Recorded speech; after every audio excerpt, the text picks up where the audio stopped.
It is officially week 4 of the VGC Draft League, Season 9, and this week we are going up against the Shanghai Spupas, now piloted by Trem. So it is a team with Mega Lucario, Mega Floette, Mega Dragolgi, and a number of good support Pokemon. For this week I had 3 goals in prep. The first being that I wanted to make sure I could stop opposing Disruption from Sableye and opposing Fake Out from Raichu and Lopunny. I also wanted to make sure that I had good ways to get around the redirection of Ariados and the speed control of Trevenant and Gliscor. And lastly, I wanted to make sure that I could fit in good damage coverage onto each of the Pokemon brought, and that I could threaten everything, no matter what was on the field. So kicking us off this week, we have Diggersby. So I think Diggersby is going to be the ace in the hole for my offensive game plan. I think ground is a really good offensive type into my opponent's team. I think that the speed tiering of my opponent's team makes it so that I can run Adamant and still outspeed everything with Scarf, which is very nice. I think having access to spread damage when Floette relies a lot on redirection and Lucario is so frail works very well. It also happens to work offensively into Mega Dragolgi as well. A couple notable calcs are that I can actually one-shot 32 HP Mega Floette with a Giga Impact. Earthquake will kill 32 HP Lucario, and High Horsepower will one-shot 32 HP Dragolgi as well. So it's really good into each of the Megas. The thing is that I'm Scarfed this week, and so I really have to pick my moves well, but I think that given that it outspeeds everything and I can threaten Oko on all of them, I think it was worth the risk. It's just going to be about positioning and making sure that I can get Diggersby in the right spot, and making sure that I don't lock myself into something that will ultimately lose me tempo throughout the game. Speed tier wise, like I said, it outspeeds everything that isn't Scarfed. Mega Lucario is the fastest thing on the opposing team, and it's 180. Next up we have Mega Hawlucha. So this week I'm going to be running 2 attacks, Quick Guard, and Taunt. Because my opponent's team relies so much on Sableye for disruption and Fake Out support to buy turns for Floette and Mega Lucario, I think Quick Guard is going to be really valuable this week. I think specifically for Diggersby because it outspeeds everything, just making sure that those priority moves can't disrupt it, I think is going to be really crucial to Diggersby being unlocked in this game. And the Taunt is because I really want to shut down opposing speed control, and because a lot of people aren't running Mental Herb, I think it's a very strong option, especially when it's coming from a Mega like Hawlucha, because you're probably not going to expect it. If Lucario is the bring, it can threaten Lucario through as an Oko through Reflect, but also with the increased crit chance, it can potentially get around the Intimidate from Arcanine as well. The other reason that I wanted to bring it is because the main redirector on this team is Ariados, and Brave Bird is a clean one-shot on the bulkiest Ariados you could possibly have, and so essentially turn 1, if they lead Ariados Floette, the logic here is that I can Brave Bird kill the Ariados, and then Giga Impact the Floette and get 2 KOs in the first turn. And speed tier wise, it just barely outspeeds my Diggersby, so like I said, I wanted to make sure that it went first to hit the Ariados, who's going to Rage Powder, and then Diggersby can hit the Floette. Next up we have Mega Gengar this week, and so like I said, I think keeping speed control down is going to be a big thing this week, so I'm running Icy Wind because the main Tailwind setter on the opposing side is Gliscor. That not only threatens it for one shot if it's not Sash, but it allows my partner Pokemon with Gengar to be able to follow up regardless of their speed tiering because of Icy Wind. And looking at offensive calcs, if there's no investment on the Floette, it's a clean one-shot, and so my opponent's going to have to do some thinking there where either they have to invest in their defenses and limit their offensive potential, or they have to play around redirection and Fake Out, knowing that they're fragile and trying to go that route. And just like Hawlucha, it outspeeds everything, including my own Diggersby. So next up we have Skarmory, who is here for Tailwind support and physical damage. So Skarmory is the only Tailwind setter on my team, and while I don't think that I necessarily need Tailwind, I would like to be able to match theirs if they do get it set up. With the Sturdy ability, it has built-in Focus Sash, so I can run max attack, max speed, and with the Expert Belt and all that investment this week, it actually has some pretty good calcs into the opposing Megas. Drill Run is a 2-hit KO into 32 HP Dragolgi, which is nice because Dragolgi can't really damage Skarmory in return, as it resists Dragon and it's immune to poison. Drill Run is a clean 2-hit KO on Lucario, and like I said, with built-in Focus Sash, with the Sturdy ability, it's easy to get those 2 hits off. And if I get any chip down on Mega Floette, it will be a kill as well with the Iron Head. Next up we have Tinkaton, who, as I've been very vocal about, is the best anti-Floette tech. So this week we have Fake Out, Gigaton Hammer, Encore Protect. Pretty standard. The only notable calc here is the only one that matters, and it is that it will kill Floette, period. It will also live Light of Ruin from Floette pretty comfortably, and at 158 it actually outspeeds both Arcanine and Modest Floette. So my opponent's going to have to decide between a couple things for Floette, because if you don't go Timid, then Tinkaton will outspeed you. If you don't go bulky, Gengar will kill you. If you don't go damage, you're not going to kill anything. And so I think I've put Floette in a pretty decent pin here. We're also running Akaberry on Tinkaton this week because I'm a little bit scared of the Arcanine, but we do outspeed it, so pretty standard Tinkaton set this week. Lastly, we have Ninetales, who is just 3 attacks and Protect, holding the Focus Sash. And so some notable calcs this week. I don't really have great answers to Swampert because Sceptile is staying at home. And so Freeze Dry will one-shot the not super bulky Swamperts, and it's a consistent 2-hit KO against the bulkiest of Swamperts. Likewise, Gliscor is quad weak to Blizzard, and so Blizzard will one-shot the bulkiest of Gliscors, and it's also 2-hit KO onto a standard Trevenant set. Lastly, it's speed tiered fast enough to outspeed Damage Nature, Lucario, and Floette. So if they opt for Adamant and Modest, respectively, instead of Jolly and Timid, Ninetales can have the speed advantage. But yeah, that's what we got for prep this week, so let's get in the game. Right, so pretty much brought what I expected, but no Swampert, which I kind of thought might come. So I think I just go with the lead that I was thinking of. Skarmory. With Gliscor is the only Groundmon, I'm kind of content to bring both of these. Just to make sure I can kill Floette. Because Ninetales isn't great into... But if I do this, then I don't really have much to kill Gliscor on a revenge kill. Which does feel kind of bad.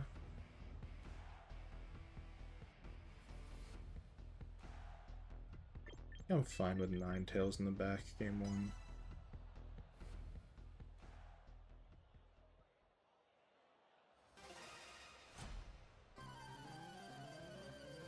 Alright, let's get it.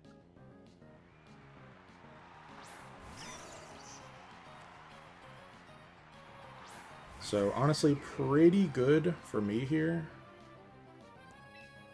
Because I'm down to just Mega Evolve, Quick Guard, and then rip an EQ.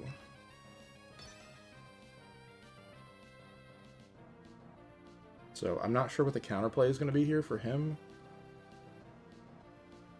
Because they're both weak to ground, obviously, and Quick Guard's going to stop Fake Out or Vacuum Wave potential.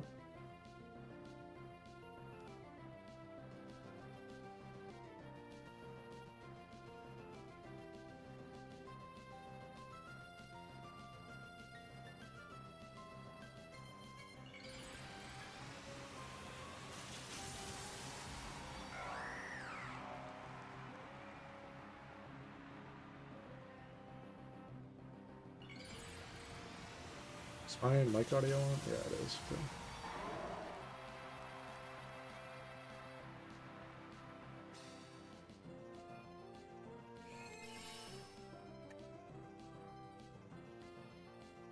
So we block the Fake Out.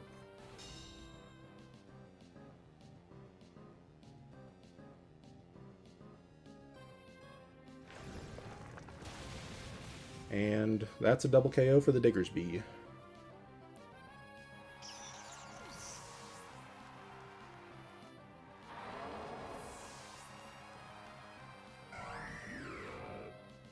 Bit of a doozy there for his side. I don't think he had a good option outside of that, but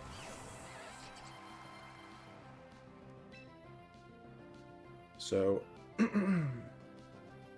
obviously EQ won't hit Gliscor if I click it again here, but Quick Guard could protect me from getting burnt. That being said, though, I think since Sableye likely has no damage left in the tank, I'm down to just get damage down here onto the Gliscor.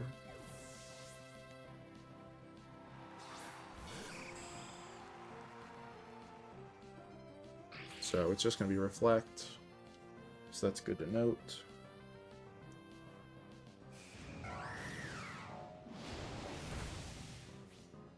Decent damage into the Gliscor.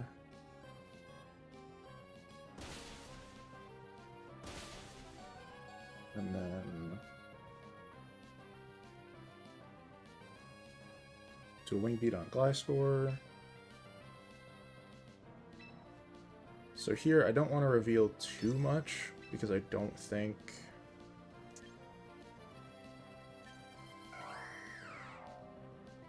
So I think I just want to drill peck into this slot. I don't think he should have any counterplay.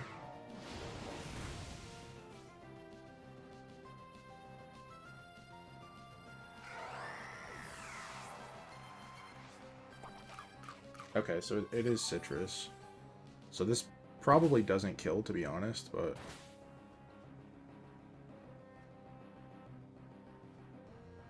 Foul play? I'm curious what it is on Sableye here. Yeah, okay. And that actually did a lot of damage with that crit. So... I don't really want to reveal anything else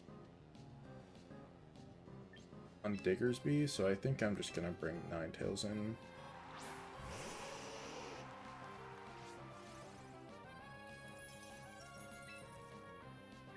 And then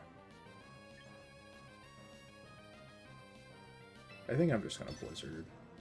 I think it's pretty obvious that Blizzard is going to be on this Pokemon, so I don't think I really need to hide anything. And then we'll just Drill Peck again to conserve information.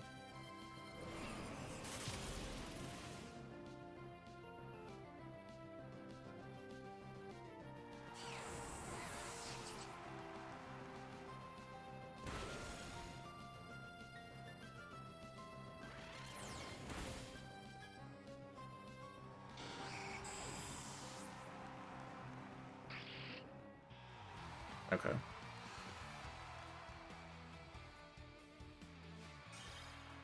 So he didn't actually reveal that much that game. It was Fake Out on Raichu.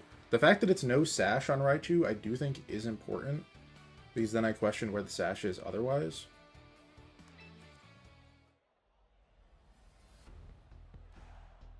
So I'm curious what he switches the lead up with now. It might be safe for him to go with Gliscor lead.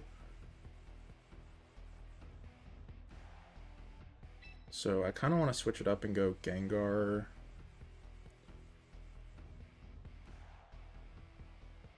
Trying to think of what punishes Gengar here. Like, Sashed Gliscor technically can. I don't actually have anything to threaten Lucario at the moment. So high horsepower from Diggersby will kill. So I don't hate that. I think Skarmory in the back is always good because it's an EQ immunity. And then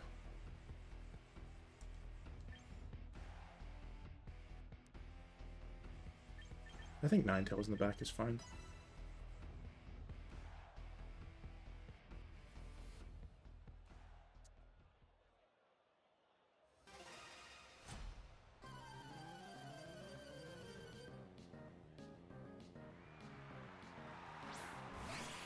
So it is going to be Floette, Sableye. So Sableye has only revealed Reflect Foul Play. So it is good to note there. I feel like this puts Floette in a bit of a pinch.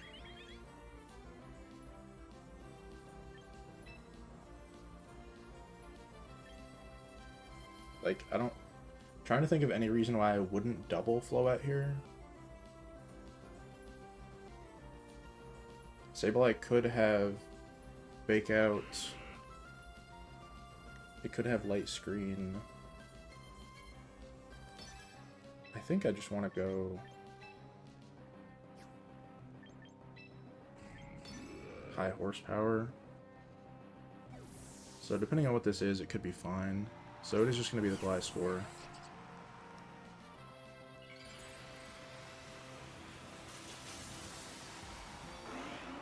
Which I'm not mad about, because at the very least, if it is Sash Gliscor, this will break Sash.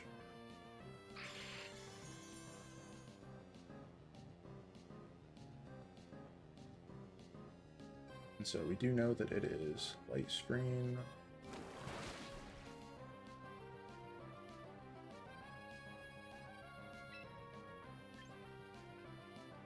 And then I kind of like Protect, swap into Skarmory here.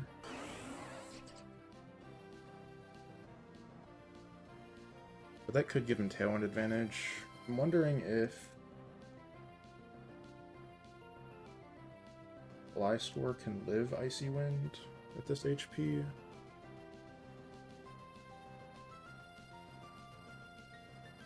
It shouldn't. I think I'm content with that. I think let's just Icy Wind and then high horsepower the Sableye.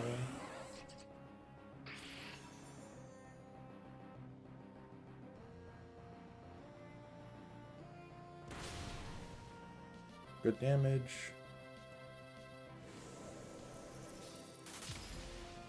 It does kill Gliscor. So I was a little bit afraid if it was max bulk that wouldn't kill.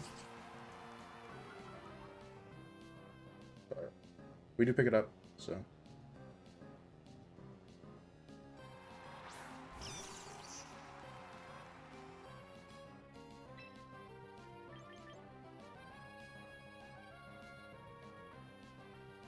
So now he's in a bit of an awkward spot, right? Because if you don't fake out on Raichu, Diggersby will kill you, but if you do fake out,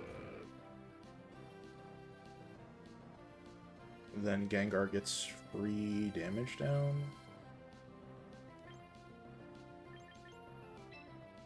I think I want to protect to try to stall out his screens, and then just go for high horsepower. Because I could see him doing something cheeky here. So is it just fake out foul play? Okay. I mean, I just go back to the same thing on this turn, and I don't think it's like we've established that Raichu is not sashed. And so it's definitely not living this. So it could be a Floette swap here, predicting the high horsepower, but at that point you're still eating. Yeah. A bit of a pin there for him. It was definitely not an easy spot, especially with no sash. The Sludge Bomb doesn't kill. Maybe we get the poison here for it, but... And so, interesting mechanic about foul play is it actually doesn't take into account huge power from Diggersby, because it's considered a status at the end of the calculation, so... Otherwise that would have killed there, but... Yeah, so pretty quick set. Diggersby, kind of MVP. Glad to have been able to bring it out. Glad to have been able to bring out Mega Hawlucha, even though pretty much all I did was sit here and click Quick Guard and then Brave Bird a couple times, but overall, pretty good set. Which I'm not mad about, because at the very least, if it is Sash Gliscor, this will break Sash. So similar to last week, I think that the prep was really good. I just want to focus on the in-game. So there, for example, I made a mistake, and I said that it could have been Sash Gliscor, but it was revealed that it was Citrus in game 1. And so I think that's something that I need to get better at, is tracking information between games. So that's definitely a good takeaway. We've established that Raichu is not sashed. And so it's definitely not living this. So it could be a Floette swap here, predicting the high horsepower, but this was the other major information blunder I made. He can't switch to Floette here. I'm playing Mega Gengar, and so once that Raichu hits the field, that Raichu is staying on the field unless it has Volt Switch. Since I'm the one that's faster, it obviously can't. And while it probably didn't matter in this game, I definitely should have Shadow Balled there, knowing that Raichu had to stay in and had to die, and the Floette couldn't come in. Just another minor information blunder. Probably didn't have impact on the game, but it's definitely good to remember what your side can do as well. Overall, was a pretty clean set, and that brings us to 2-2. Thank you for watching, and I will see you on the next one. Peace.